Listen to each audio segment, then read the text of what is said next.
ਆ ਤਾਂ ਬਾਈ ਸ਼ੱਕਰਪਾਰੇ ਜੇ ਖਾ ਕੇ ਬੜਾ ਮਜ਼ਾ ਆ ਰਿਹਾ ਸ਼ੱਕਰਪਾਰੇ ਤਾਂ ਹੋਏ, ਹੁਣ ਬਾਬੇ ਕੋਲ ਬਾਤ ਵੀ ਸੁਣ ਲਈਏ।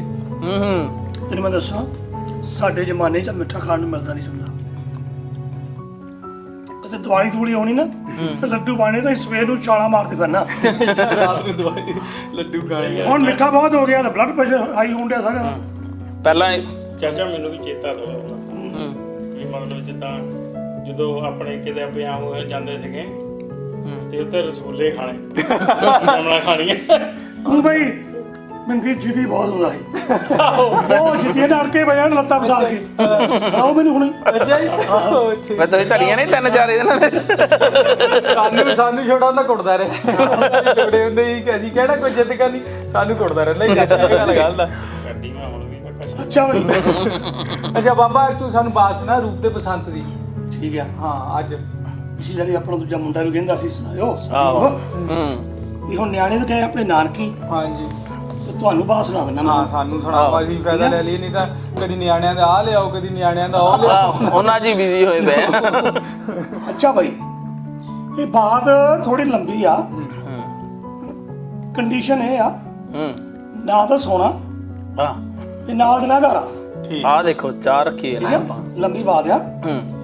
ਤੇ ਦੂਜੀ ਗੱਲ ਤੁਹਾਨੂੰ ਇਹ ਦੱਸ ਦਿੰਦਾ, ਤੁਸੀਂ ਕਈਆਂ ਤੋਂ ਬਾਤ ਸੁਣੀ ਹੋਣੀ ਹੈ, ਇਹਦੇ ਬਾਅਦ ਦੇ ਕਈ ਵਰਜਨ ਆ। ਕੋਈ ਕਿਸੇ ਦਾ ਸੁਣਾਉਂਦਾ, ਕੋਈ ਕਿਸੇ ਦਾ ਸੁਣਾਉਂਦਾ। ਮੈਂ ਤੁਹਾਨੂੰ ਸੁਣਾਉਣੀ ਹੈ ਜਿੱਦਾਂ ਮੈਂ ਸੁਣੀ। ਅਸੀਂ ਤਾਂ ਬਾਬਾ ਵਰਜਨ ਸੁਣਨੀ ਆ। ਅੱਛਾ, ਇੱਕ ਸੀ ਰਾਜਾ ਖੜਕ ਸੈਨ, ਸੰਗਲਾ ਦੀਪ ਦਾ ਹੈ ਇੱਕ ਏਰੀਆ ਸੀਗਾ, ਇਲਾਕਾ। ਉਹਦਾ ਸ਼ਹਿਰ ਸੀ ਸੰਗੋਲ, ਉਹਦੇ ਵਿੱਚ ਉਹ ਰਾਜ ਕਰਦਾ ਸੀ। ਤੇ ਉਹਦੀ ਰਾਣੀ ਦਾ ਨਾਂ ਸੀਗਾ ਰੂਪਮਤੀ। ਰਾਜੇ ਦਾ ਤੇ ਰਾਣੀ ਦਾ ਆਪਸ ਵਿੱਚ ਪਿਆਰ ਬੜਾ ਸੀ। ਰਾਜੇ ਰਾਣੀ ਪਿਆਰ ਉਹ ਕਰਦੇ ਸੀ। ਹਾਂ, ਬਹੁਤ ਪਿਆਰ ਸੀ ਉਹਨਾਂ ਦਾ ਆਪਸ ਵਿੱਚ। ਤਾਂ ਦੋ ਸੀ ਭਾਈ ਉਹਨਾਂ ਦੇ ਨਿਆਣੇ। ਇੱਕ ਸੀ ਰੂਪ, ਉਹ ਵੱਡਾ ਸੀ, ਉਹ 15-16 ਸਾਲ ਦਾ ਹੋਣਾ। ਤੇ ਇੱਕ ਸੀਗਾ ਬਸੰਤ, ਉਹ 13-14 ਸਾਲ ਦਾ ਹੋਣਾ, ਉਹ ਤੋਂ ਛੋਟਾ ਸੀ। ਦੋਨੋਂ ਹੀ ਬੜੇ ਹਥਿਆਰਬੰਦ ਸੀ, ਬਹੁਤ ਹਥਿਆਰ ਦੇ ਮਾਹਰ ਸੀ ਛੋਟੀ ਉਮਰੇ। ਅੱਛਾ। ਜਿਹੜਾ ਵੱਡਾ ਸੀ ਨਾ, ਉਹਨੂੰ ਸ਼ੌਂਕ ਸੀਗਾ ਸ਼ਿਕਾਰ ਖੇਡਣ ਦਾ, ਤੇ ਬਸੰਤ ਨੂੰ ਸ਼ੌਂਕ ਸੀਗਾ ਪਤੰਗ ਉਡਾਉਣ ਦਾ। ਅੱਛਾ। ਅੱਛਾ, ਕੀ ਹੋਇਆ, ਰਾਣੀ ਬਿਮਾਰ ਪੈ ਗਈ। ਬੜਾ ਉਹਦਾ ਇਲਾਜ ਕਰਾਇਆ, ਪਰ ਉਹ ਦਿਨੋਂ ਦਿਨ ਉਹਦੀ ਜਿਹੜੀ ਹਾਲਤ ਹੈ ਨਾ, ਉਹ ਖਰਾਬ ਹੋਈ ਗਈ। ਤੋਂ ਫਿਰ ਮਹਿਲ ਦੇ ਵਿੱਚ ਹੀ ਰਹਿਣਾ ਸ਼ੁਰੂ ਕਰਤਾ, ਬਾਹਰ ਜਾਣ ਜੋਗੀ ਨਹੀਂ ਰਹੀ ਉਹ। ਉੱਥੇ ਉਹਦਾ ਇੱਕ ਰੋਸ਼ਨਦਾਨ ਨਹੀਂ ਹੁੰਦਾ ਆਪਣੇ, ਖੜਕੀ ਜੀ ਸੀਗੀ। ਕੀ ਦੇਖਦੀ ਆ ਉੱਥੇ ਚਿੜੀ, ਤੇ ਚਿੜੇ ਨੇ ਆਲਣਾ ਪਾ ਲਿਆ। ਮੈਂ ਆਹੀ ਬੋਲਣ ਲੱਗਿਆ, ਮੈਂ ਉੱਥੇ ਆਲਣੇ ਬਹੁਤ ਪੈਂਦੇ ਆ। ਉਹਨੇ ਆਲਣਾ ਪਾ ਲਿਆ, ਤੇ ਉੱਥੇ ਉਹਨੂੰ ਦਿੱਤੇ ਆਂਡੇ। ਕੁਝ ਸਮਾਂ ਹੋਇਆ ਤੇ 2 ਆਂਡਿਆਂ ਵਿੱਚੋਂ 2 ਬੱਚੇ ਨਿਕਲੇ। ਉਹ ਰਾਣੀ ਦੇਖਦੀ ਆ ਉੱਥੇ, ਸਾਰੀ ਮਤਲਬ ਦਿਹਾੜੀ ਉੱਤੇ ਪਈ ਆ, ਉਹ ਕਰਨਾ ਵੀ ਕੀ ਸੀ, ਬੜੀ ਗੌਰ ਨਾਲ ਦੇਖਦੀ ਆ। ਉਹ 'ਚੋਂ 2 ਬੱਚੇ ਨਿਕਲੇ। ਫਿਰ ਕਦੀ ਚਿੜੀ ਨੇ ਬਾਹਰ ਚੱਲ ਜਾਣਾ ਖਾਣਾ ਲਿਆਉਣ, ਤਾਂ ਚਿੜੀ ਨੇ ਬੱਚਿਆਂ ਦੀ ਰਾਖੀ ਕਰਨੀ। ਕਈ ਵਾਰ ਚਿੜੀ ਨੇ ਬਾਹਰ ਚੱਲ ਜਾਣਾ, ਤਾਂ ਚਿੜੀ ਨੇ ਬੱਚਿਆਂ ਦੀ ਰਾਖੀ ਕਰਨੀ। ਇੱਕ ਦਿਨ ਕੀ ਹੋਇਆ, ਚਿੜੀ ਵਾਪਸ ਹੀ ਨਹੀਂ ਆਈ। ਉਹਨੂੰ ਕੁਝ ਹੋ ਗਿਆ। ਤੇ ਰਾਣੀ ਦੇਖਦੀ ਆ ਵੀ ਚਿੜਾ ਇਕੱਲਾ ਹੀ ਵਿਚਾਰਾ ਕੰਮ ਗਾਂਡਿਆ, ਲਿਆਉਂਦਾ ਖਾਣਾ, ਖਿਲਾਉਂਦਾ, ਤਾਂ ਫਿਰ ਜਾਂਦਾ ਬਾਹਰ। ਫਿਰ ਕੁਝ ਦਿਨਾਂ ਬਾਅਦ ਕੀ ਦੇਖਦੀ ਆ, ਉਹ ਚਿੜਾ ਸਾਲਾ ਇੱਕ ਚਿੜੀ ਹੋਰ ਲੈ ਆਇਆ। Love marriage. ਹਾਂ, ਲਵ ਮੈਰਿਜ ਹੋ ਗਈ। ਉਹ ਚਿੜੀ ਹੋਰ ਲੈ ਆਇਆ। ਜੋ ਚਿੜੀ ਹੋਰ ਲੈ ਆਇਆ ਨਾ, ਤਾਂ ਜਦੋਂ ਚਿੜਾ ਬਾਹਰ ਨੂੰ ਗਿਆ, ਉਹ ਚਿੜੀ ਨੇ ਕੀ ਕੀਤਾ, ਨਵੀਂ ਚਿੜੀ ਨੇ ਜਿਹੜੇ ਬੱਚੇ ਸੀ ਨਾ, ਉਹ ਆਲ੍ਹਣੇ ਨੂੰ ਚੱਕ ਕੇ ਥੱਲੇ ਮਾਰੇ। ਉਹ ਬੱਚੇ ਮਰ ਗਏ। ਇਹ ਦੇਖ ਕੇ ਰਾਣੀ ਨੂੰ ਬੜਾ ਦੁੱਖ ਲੱਗਾ। ਉਹਨੇ ਉਸੇ ਵੇਲੇ ਸੁਨੇਹਾ ਭੇਜਿਆ, ਮਹਾਰਾਜ ਵੀ ਮੈਨੂੰ ਆ ਕੇ ਮਿਲੋ। ਪਿਆਰ ਬਹੁਤ ਸੀ, ਦਾਨੀ ਵੀ ਬੜਾ ਸੀ, ਸੁਭਾਅ ਵੀ ਬੜਾ ਚੰਗਾ ਸੀ, ਸਾਰੀ ਦੁਨੀਆ 'ਚ ਨਾਂ ਵੀ ਸੀ ਉਹਦਾ। ਉਹ ਆਇਆ ਉਸ ਵੇਲੇ। ਰਾਣੀ ਮਹਾਰਾਣੀ ਕਿਵੇਂ ਯਾਦ ਕੀਤਾ, ਉਹਨੇ ਸਾਰੀ ਚਿੜੇ ਵਾਲੀ ਕਹਾਣੀ ਦੱਸੀ। ਕਹਿੰਦੀ ਦੇਖ ਮਹਾਰਾਜ, ਮੇਰਾ ਨਹੀਂ ਪਤਾ ਮੈਂ ਅੱਜ ਆ, ਮੇਰਾ ਨਹੀਂ ਪਤਾ ਮੈਂ ਕੱਲ੍ਹ ਆ, ਪਰ ਇੱਕ ਧਰਮ ਮੇਰੇ ਨਾਲ ਕਰਿਓ ਵੀ ਆ ਚਿੜੇ ਵਾਲੀ ਹਾਲ ਨਾ ਹੋਵੇ। ਜੇ ਮੈਂ ਮਰ ਗਈ ਤਾਂ ਤੁਸੀਂ ਕੋਈ ਹੋਰ ਲੈ ਆਓ ਤੇ ਮੇਰੇ ਬੱਚੇ ਰੁਲ ਜਾਣ। ਉਹ ਕਹਿੰਦਾ ਮਹਾਰਾਣੀ, ਜੋ ਕੁਦਰਤ ਦੇ ਵਾਸਾ ਹੋਣਾ ਤਾਂ ਉਹੀ ਆ, ਪਰ ਮੈਂ ਵਾਅਦਾ ਕਰਦਾ ਮੈਂ ਵਿਆਹ ਨਹੀਂ ਕਰਾਉਂਗਾ। ਠੀਕ ਆ।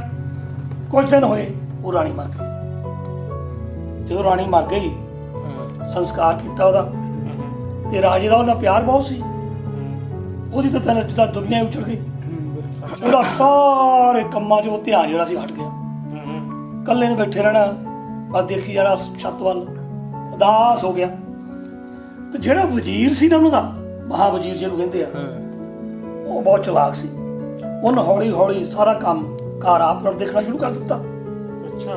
ਫਿਰ ਉਹ ਸੋਚਣ ਲੱਗਾ ਵੀ ਸਾਰੇ ਕੰਮ ਤਾਂ ਮੈਂ ਕਰਦਾ ਹਾਂ, ਵੀ ਰਾਜ ਦਾ ਤਾਂ ਕੋਈ ਕੰਮ ਹੀ ਨਹੀਂ ਰਿਹਾ, ਵੀ ਕਿਸੇ ਨਾ ਕਿਸੇ ਤਰ੍ਹਾਂ ਜੇ ਨਿਆਣਿਆਂ ਦਾ ਬੰਦੋਬਸਤ ਹੋ ਜਾਏ, ਰਾਜ ਕਿਉਂ ਨਾ ਮੈਂ ਸਾਂਭਣਾ।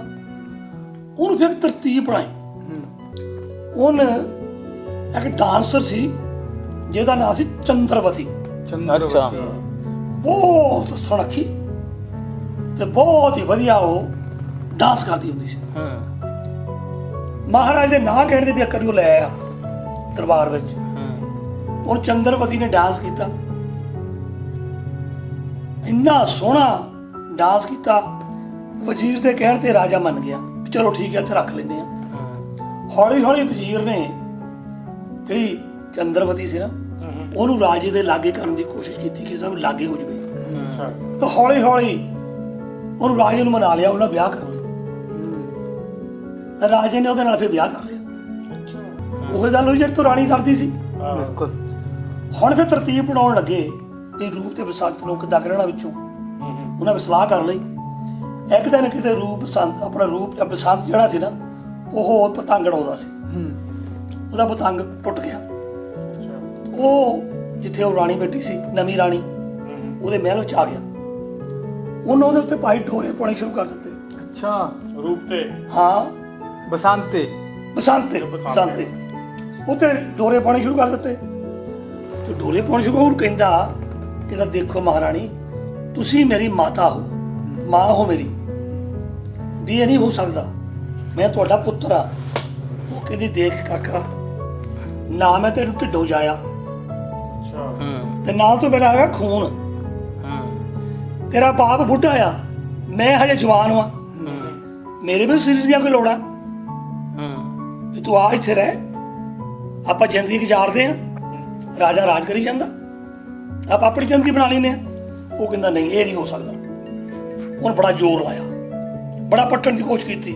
ਉਹ ਧਰਮੀ ਸੀ ਬਸੰਤ, ਉਹ ਛੱਡ ਕੇ ਚਲ ਗਿਆ।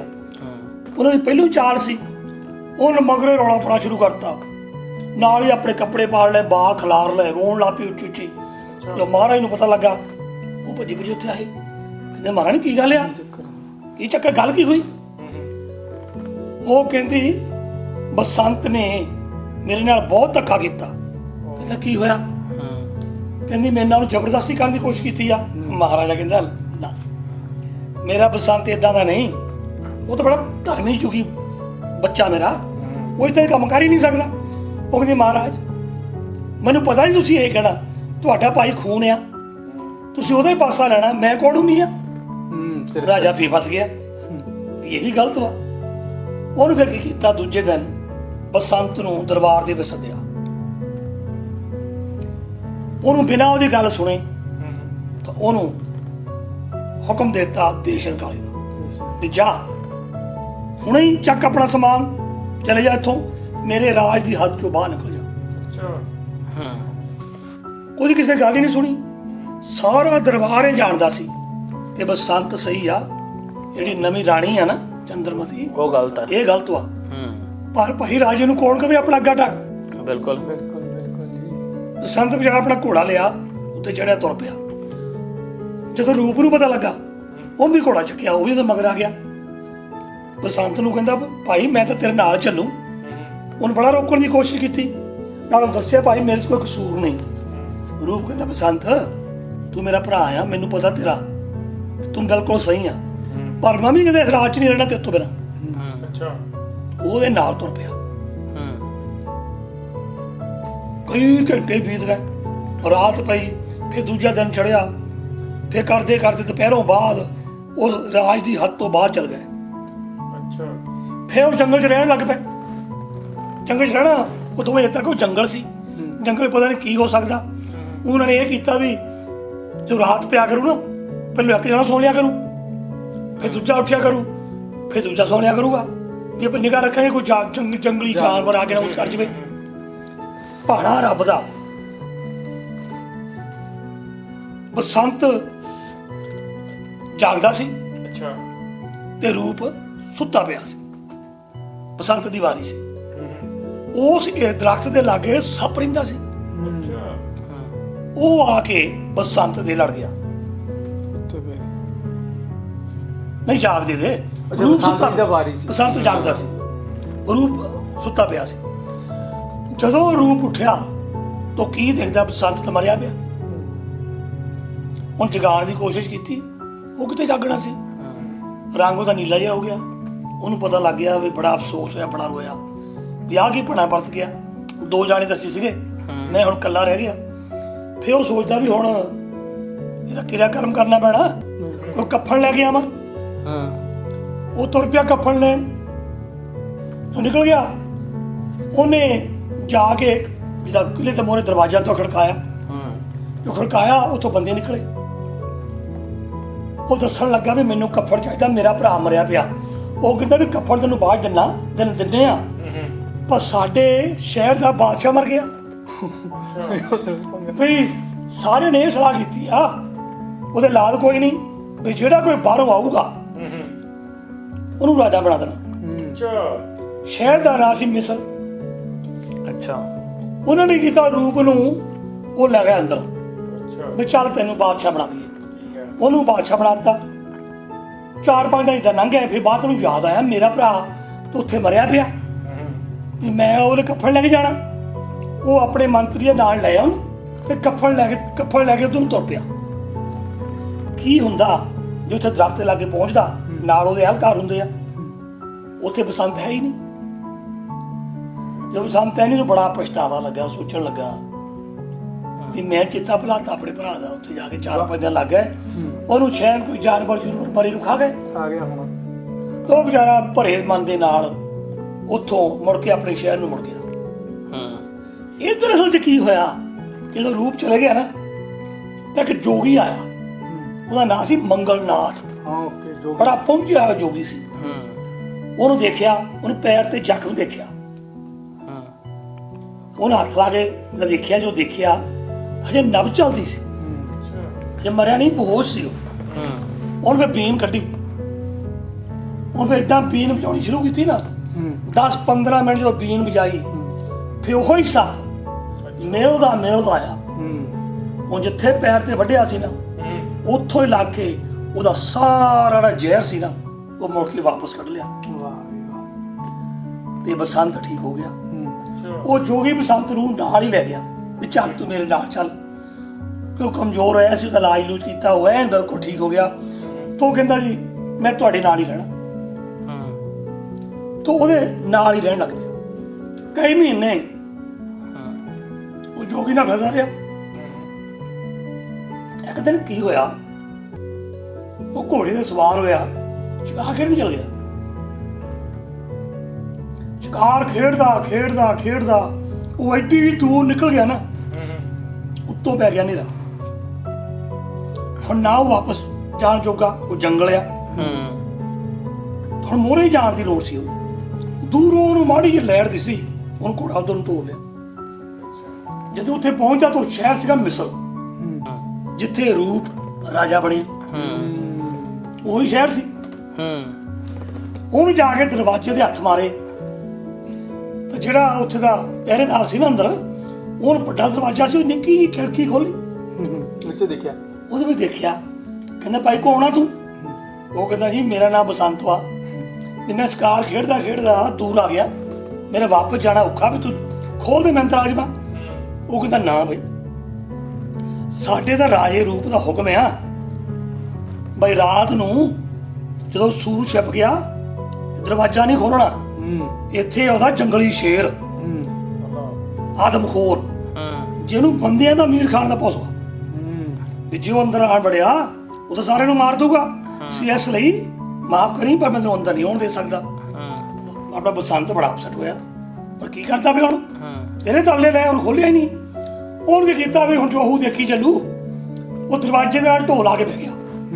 ਅੱਛਾ ਘੋੜਾ ਲਾ ਕੇ ਬੰਨ ਲਿਆ। ਚਾਨੂੰ ਵੀ ਅੱਧੀ ਕੁ ਰਾਤ ਹੋਈ ਨਾ, ਫੇਰ ਸ਼ੇਰ ਆਇਆ ਦਹੜਾ ਮਾਰਦਾ। ਜਦੋਂ ਉਹਨੂੰ ਮੁਸ਼ਕ ਆ ਗਿਆ ਵੀ ਬੰਦਾ ਕਿਤੇ ਹੈਗਾ ਲੱਗ ਜਾ ਕੇ ਬਾਹਰ, ਉਹ ਤਾਂ ਆ ਗਿਆ। ਬਸੰਤ ਨੇ ਵੀ ਦੇਖ ਲਿਆ, ਹੁਣ ਕਿਹਾ ਹੁਣ ਜੋ ਹੋਊ ਸੋ ਦੇਖੀ ਚੱਲੂ।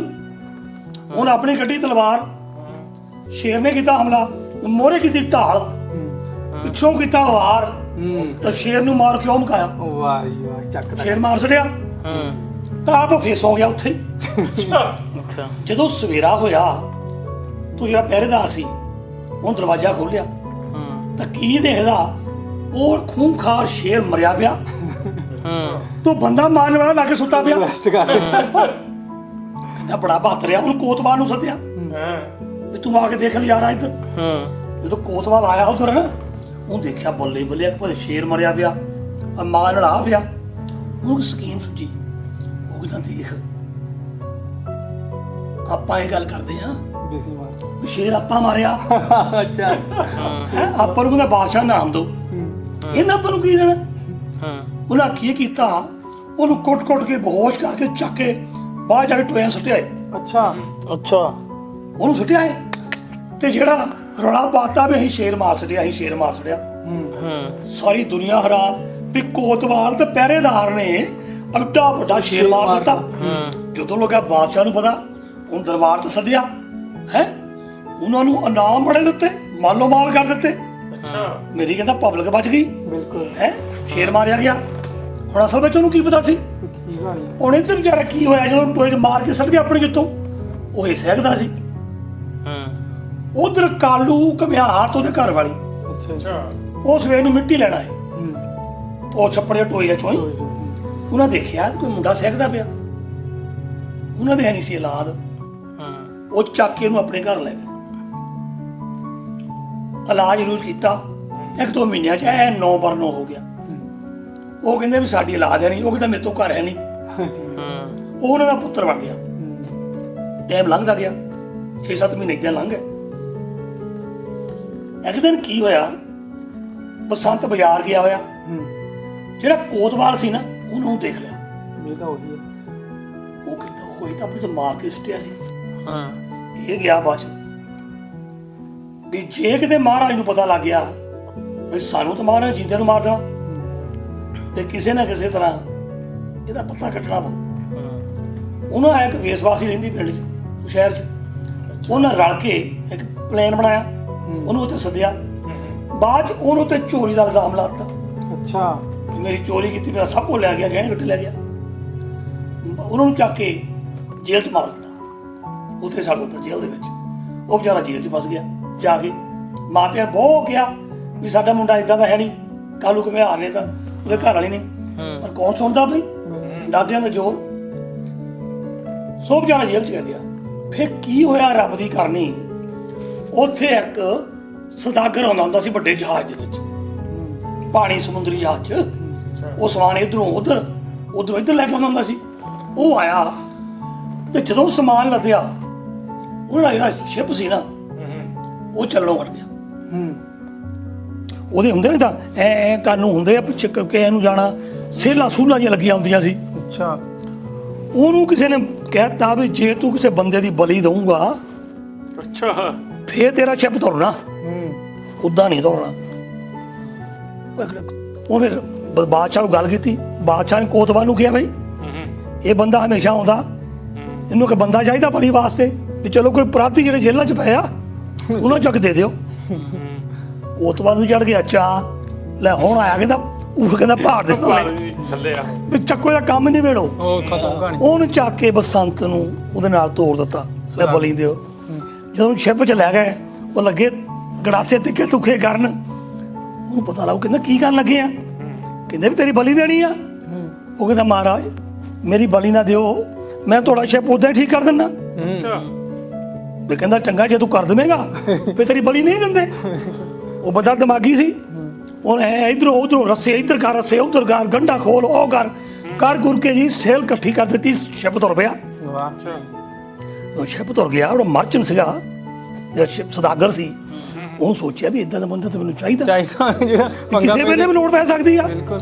ਉਹਨੂੰ ਕਹਿੰਦਾ ਕਾਕਾ ਕਿੱਥੇ ਰਹਿਣਾ ਅੱਜ ਕੱਲ੍ਹ?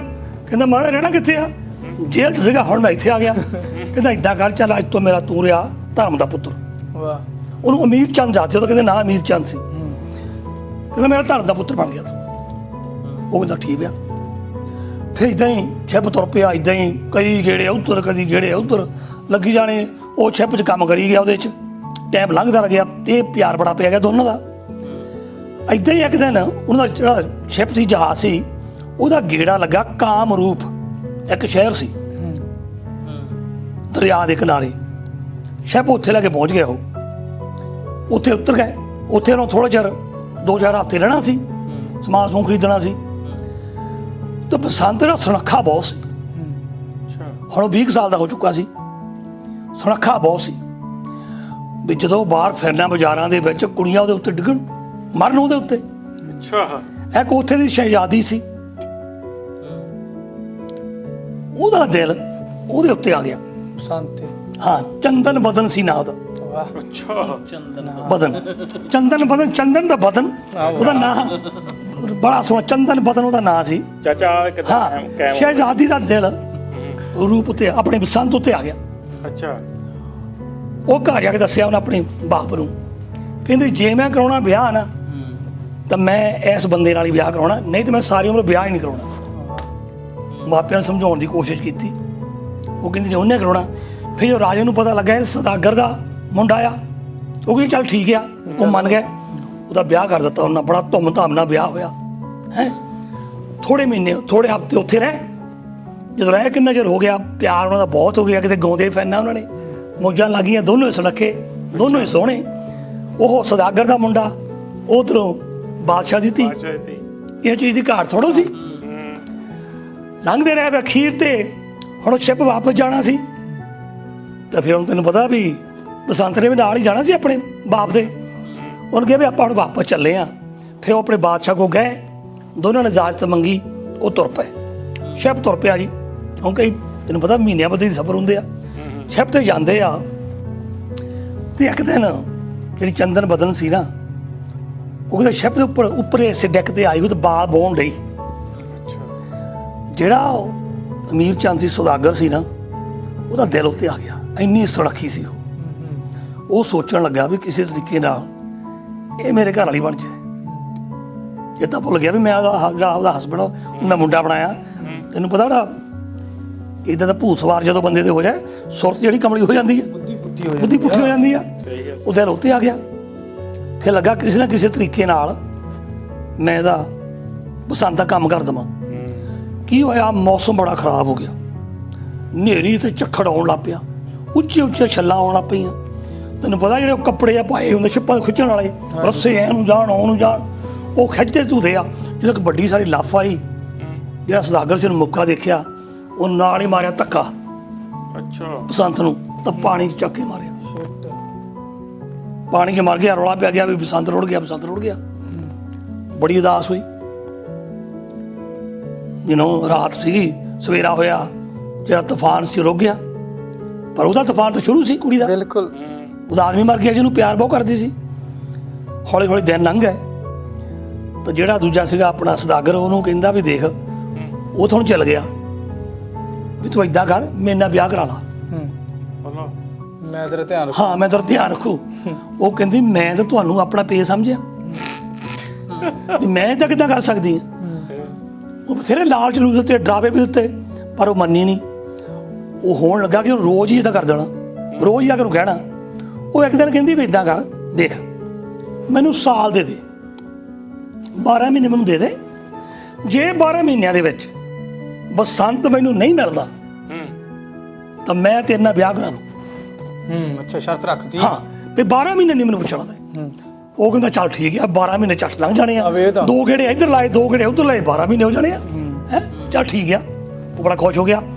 ਇੱਧਰ ਜਿਹੜੀ ਚੰਦਨ ਬਦਨ ਸੀ, ਉਹਨੂੰ ਟਾਈਮ ਮਿਲ ਗਿਆ ਵੀ ਐਟਲੀਸਟ ਜਿਹੜੇ ਮੋੜੇ 10-12 ਮਹੀਨੇ ਆ ਮੈਂ ਆਰਾਮ ਨਾਲ ਕੱਟੂੰਗੀ। ਕਰਦੇ ਕਰਦੇ ਜਿਹੜਾ ਇੱਧਰ ਕੀ ਹੋਇਆ, ਜਦੋਂ ਲੱਫ ਡਿੱਗੀ ਥੱਲੇ ਪਾਣੀ 'ਚ ਉੱਡ ਗਿਆ ਆਪਣਾ ਬਸੰਤ। ਉਧਰੋਂ ਤੂੰ ਆਪਣੀ ਹੁਣ ਕਹਿੰਦੇ ਡੋਲਫਿਨ ਮੱਛੀਆਂ, ਡੋਲਫਿਨ ਦੇਖੀਆਂ ਨਾ ਮੱਛੀਆਂ, ਉਹ ਮੱਛੀ ਆਉਂਦੀ ਸੀ। ਰੱਬ ਦੀ ਕਰਨੀ, ਮੱਛੀ ਮੋਰੇ ਉਹਦੇ ਆ ਗਈ, ਉਹ ਮੱਛੀ ਤੇ ਬਹਿ ਗਿਆ। ਉਹ ਮੱਛੀ ਉਹਨੂੰ ਕਿਨਾਰੇ ਲੈ ਆਈ। ਉੱਥੇ ਮਛੇਰੇ, ਜਿਹੜੀਆਂ ਵੱਡੀਆਂ ਵੱਡੀਆਂ ਮੱਛੀਆਂ, ਹਾਂ ਜਿਹੜੀ ਮੱਛੀ ਜਿਹਨੇ ਵੇਲ ਮੱਛੀ ਨਹੀਂ, ਉਹਨੂੰ ਕਹਿੰਦੇ ਡਾਲਫਿਨ ਕਹਿੰਦੇ ਆਪਣੇ। ਅੱਛਾ ਬਹੁਤ ਪਿਆਰੀਆਂ ਮੱਛੀਆਂ ਉਹ, ਜੀ ਹੁੰਦੀਆਂ ਉਹ ਜਿਹੜੀਆਂ ਕਹਿੰਦੇ ਇਨਸਾਨ ਖੇਡਾਂ ਹਾਂ ਬਹੁਤ ਪਿਆਰ ਕਰਦੀਆਂ। ਅੱਛਾ ਬੰਦਿਆਂ ਨਾਲ। ਉਹਨਾਂ ਨੇ ਬਹੁਤ ਸਾਰੇ ਕੇਸ ਮਿਲੇ ਆ ਕਿ ਜਿੱਥੇ ਉਹਨਾਂ ਨੇ ਮੱਛੀਆਂ ਨੇ ਬੰਦੇ ਬਚਾਏ ਆ। ਅੱਛਾ ਹਾਂ ਸੱਚੀ ਮੁੱਚੀ ਉਹ ਉਹਨਾਂ ਦੀ ਫ੍ਰੀਕੁਐਂਸੀ ਵੀ ਮੈਚ ਹੁੰਦੀ ਆ। ਉਹਨੂੰ ਬੰਦੇ ਨੂੰ ਲੈ ਕੇ ਆ ਗਈ ਕਿਨਾਰੇ ਤੇ, ਉੱਥੇ ਸੀਗੇ ਮੱਛੀਆਂ ਫੜਨ ਵਾਲੇ ਮਛੇਰੇ, ਉਹਨੂੰ ਘਰ ਲੈ ਗਏ, ਉਹਨੂੰ ਬੜਾ ਇਲਾਜ ਕੀਤਾ। ਜਿਹੜੇ ਮਛੇਰੇ ਸੀ, ਇੱਕ ਉਹਨਾਂ 'ਚੋਂ ਫਰੈਂਡ ਸੀ ਉਹਨਾਂ ਦਾ ਮਾਲੀ, ਫੁੱਲ ਵੇਚਣ ਵਾਲਾ, ਉਹਨਾਂ ਦਾ ਵੀ ਇਲਾਜ ਨਹੀਂ ਸੀ, ਉਹਨੂੰ ਆਪਣੇ ਘਰ ਲੈ ਗਏ ਵੀ ਚੱਲ ਅਸੀਂ ਲੈ ਚੱਲਦੇ ਹਾਂ, ਅਸੀਂ ਇਹਦਾ ਖਿਆਲ ਰੱਖਾਂਗੇ। ਉਹ ਮਾਲੀ ਦੇ ਮਾਲ ਨੂੰ ਘਰ ਲੈ ਗਏ, ਤਾਂ ਜੋ ਘਰ ਲੈ ਗਿਆ ਉਹਨੂੰ ਪਾਲਿਆ, ਉਹ ਸੈੱਟ ਹੋ ਗਿਆ। ਉਹਨੂੰ ਵੀ ਆਪਣੀ ਸਾਰੀ ਕਹਾਣੀ ਮਾਲੀ ਦੇ ਮਾਲ ਨੂੰ ਦੱਸੀ, ਉਹਨਾਂ ਹੁਣ ਤੱਕ ਕੀ ਹੋਇਆ, ਕਿੱਦਾਂ ਉਹਨਾਂ ਨੂੰ ਰਾਸ਼ਨ ਲੈਣਾ ਪਿਆ, ਕਿੱਦਾਂ ਫੇ ਸੱਤ ਨੇ ਸੱਪ ਲੜਿਆ, ਕਿੱਦਾਂ ਰੂਪ ਚਲ ਗਿਆ, ਖੁੰਝ ਗਿਆ, ਹਨਾ, ਕਿੱਦਾਂ ਫੇ ਉਹ ਚੰਦਨ ਬਦਨ ਨੂੰ ਮਿਲਿਆ, ਕਿੱਦਾਂ ਵਿਆਹ ਹੋਇਆ, ਕਿੱਦਾਂ ਸੁਦਾਗਰ, ਸਾਰੀ ਕਹਾਣੀ ਦੱਸ ਦਿੱਤੀ। ਮੈਨੂੰ ਠੀਕ ਆ। ਫਿਰ ਇੱਕ ਦਿਨ ਪਤਾ ਲੱਗਾ ਵੀ ਉਹ ਸੁਦਾਗਰ ਵਾਪਸ ਆ ਰਿਹਾ, ਅੱਛਾ ਸ਼ਿਪ ਲੈ ਕੇ ਆਉਂਦੇ ਹੁੰਦੇ ਆ, ਉਹ ਜਿਹੜੇ ਮਛੇਰੇ ਵਾਲੇ ਪਾਸੇ ਆ ਰਿਹਾ। ਉਹ ਮਿਸ਼ਨ 'ਚ ਹੀ ਆ ਬੈਠਾ ਸੀ ਨਾ। ਅੱਛਾ ਉਹ ਮਤਲਬ ਜਦੋਂ ਗੇੜੇ ਲੱਗਦੇ ਆ ਨਾ ਉਹਨਾਂ ਦੇ ਆਹੋ, ਸਮਾਨ ਲੈ ਕੇ, ਜਦੋਂ ਜਿਹੜੇ ਕਿਨਾਰੇ ਲੱਗਾ ਸੀ, ਉਹ ਮਿਸ਼ਨ ਸ਼ਹਿਰ ਹੀ ਕਿਨਾਰੇ ਲੱਗਾ ਸੀ। ਅੱਛਾ ਵੇਖ ਉਸੇ ਸ਼ਹਿਰ ਮੁੜ ਕੇ ਸ਼ਿਪ ਆ ਗਿਆ। ਪਹਿਲੇ ਪਤਾ ਲੱਗਿਆ ਕਿ ਉਹਨਾਂ ਨੂੰ ਕਈ ਚੀਜ਼ਾਂ ਦੇਣੀਆਂ ਹੁੰਦੀਆਂ ਸੀ, ਪਾਣੀ ਦੇਣਾ ਹੁੰਦਾ ਸੀ, ਖਰਬੂਜੇ ਖਰਬਾਜੇ, ਕਣਕ ਕੁਣਕ, ਸ਼ਿਪ ਦਾ ਸਾਰਾ ਸਮਾਨ ਨਾਲ ਦੇਣਾ ਹੁੰਦਾ ਸੀ ਨਾ, ਨਾਲ ਜੋ ਖਰੀਦਣਾ ਹੁੰਦਾ ਸੀ ਉਹ ਹੁੰਦਾ ਸੀ। ਉਹ ਕਹਿੰਦੇ ਜਾ ਕੇ ਠਹਿਰਦੇ ਹੁੰਦੇ ਸੀ। ਓਕੇ ਪਤਾ ਲੱਗਾ ਸ਼ਿਪ ਆ ਗਿਆ। ਹੁਣ ਫੇ ਜਿਹੜਾ ਬਸੰਤ ਸੀ ਨਾ, ਉਹਨੇ ਮਾਲਣ ਨੂੰ ਕਿਹਾ ਵੀ ਤੂੰ ਸ਼ਿਪ ਤੇ ਜਾ, ਉੱਥੇ ਮੇਰੀ ਚੰਦਨ ਬਦਨ ਹੋਣੀ ਆ, ਉਹਨਾਂ ਗੱਲ ਕਰੀ, ਉਹਨੂੰ ਸੁਨੇਹਾ ਦੇ ਦੀ ਵੀ ਮੈਂ ਠੀਕ ਠਾਕ ਆ, ਮੇਰਾ ਇੰਨਾ ਕੰਮ ਕਰ ਦੇ। ਉਹ ਚੱਲ ਗਈ ਫੁੱਲ ਲੈ ਕੇ, ਫੁੱਲਾਂ ਦੇ ਹਾਰ ਬਣਾ ਕੇ ਜਾ ਕੇ ਪਹਿਲਾਂ ਤਾਂ ਉਹਦੇ ਸੁਦਾਗਰ ਦੇ ਗਲ 'ਚ ਪਾਇਆ, ਦੋਵਾਂ ਚੋਂ ਹੋਰਾਂ ਦੇ ਗਲ 'ਚ ਪਾਇਆ, ਫਿਰ ਕੁੜੀ ਵੱਲ ਨੂੰ ਗਈ, ਕੁੜੀ ਦੇ ਗਲ 'ਚ ਪਾਇਆ ਤੇ ਨਾਲ ਹੀ ਕੰਨ 'ਚ ਕਹਿੰਦੀ, ਚੰਦਨ ਬਦਨ ਤੂੰ ਘਬਰਾ ਨਾ, ਬਸੰਤ ਮਰਿਆ ਨਹੀਂ, ਉਹ ਜਿੰਦਾ ਆ, ਮੈਂ ਬਾਕੀ ਗੱਲ ਤੇਰੇ ਨਾਲ ਕੱਲ੍ਹ ਨੂੰ ਕਰੂੰਗੀ। ਅੱਛਾ ਉਹ ਚੱਲ ਗਈ ਵਾਪਸ ਮਾਲਣ, ਹੌਸਲਾ ਮਿਲ ਗਿਆ। ਉਹਨੂੰ ਦੱਸਿਆ, ਇਹ ਤੋਂ ਇਹ ਵੀ ਖੁਸ਼ ਹੋ ਗਈ ਵੀ ਚੱਲ ਮੇਰਾ ਤਾਂ ਹਸਬੈਂਡ ਹੈਗਾ ਅਜੇ, ਮਰਿਆ ਨਹੀਂ ਉਹ। ਉਧਰ ਚੰਦਰਪਤ ਨੂੰ ਪਤਾ, ਆਪਣੇ ਉਧਰ ਬਸੰਤ ਨੂੰ ਪਤਾ ਲੱਗ ਗਿਆ ਵੀ ਉਹ ਵੀ ਆਈ ਹੋਈ ਆ। ਹੁਣ ਲੱਗੇ ਪਲਾਨ ਬਣਾਉਣ ਵੀ ਆਪਾਂ ਨੂੰ ਕੱਢਣਾ ਕਿੱਦਾਂ ਉੱਥੋਂ। ਫਿਰ ਜਿਹੜਾ ਬਸੰਤ ਸੀ ਨਾ, ਉਹ ਫਿਰ ਗੱਲ ਕਹੀ, ਕਹਿੰਦਾ ਵੀ ਤੂੰ ਜਾ ਕੇ ਕੱਲ ਨੂੰ ਉਹਨੂੰ ਸੁਨੇਹਾ ਦੇਈਂ ਵੀ ਤੂੰ ਕੱਲ ਨੂੰ ਇਹ ਕਹੀਂ ਸੁਦਾਗਰ ਨੂੰ ਵੀ ਜਿਹੜਾ ਮੈਨੂੰ ਰੂਹ ਤੇ ਬਸੰਤ ਦੀ ਕਹਾਣੀ ਸੁਣਾ ਦੇਵੇ, ਉਸ ਤੋਂ ਬਾਅਦ ਮੈਂ ਤੇਰੇ ਨਾਲ ਵਿਆਹ ਕਰਾਣਾ। ਅੱਛਾ ਵੀ ਤੂੰ ਬੰਦਾ ਲੱਭਣਾ ਜਿਹੜਾ ਮੈਨੂੰ ਰੂਹ ਤੇ ਬਸੰਤ ਦੀ ਬਾਤ ਸੁਣਾਵੇ। ਸਾਡਾ ਕਹਿੰਦੀ ਇਹ ਰਿਵਾਜ ਵਾ ਬਾਤ ਸੁਣਾਉਣ ਦਾ। ਅੱਛਾ ਵੀ ਤੈਂ ਉਹ ਬਾਤ ਸੁਣਾਉਣੀ ਆ ਕਿਸੇ ਕੋਲੋਂ, ਫਿਰ ਉਸ ਤੋਂ ਬਾਅਦ ਮੈਂ ਤੇਰੇ ਨਾਲ ਵਿਆਹ ਕਰਾਂ, ਤੈਨੂੰ 12 ਮਹੀਨੇ ਵੇਟ ਕਰਨ ਦੀ ਵੀ ਲੋੜ ਨਹੀਂ। ਵਾਹ ਉਹ ਤਾਂ ਬਹਿ ਹੋ ਗਈ, ਅੰਨਾ ਕੇ ਭਾਲੇ ਦੋ ਅੱਖਾਂ।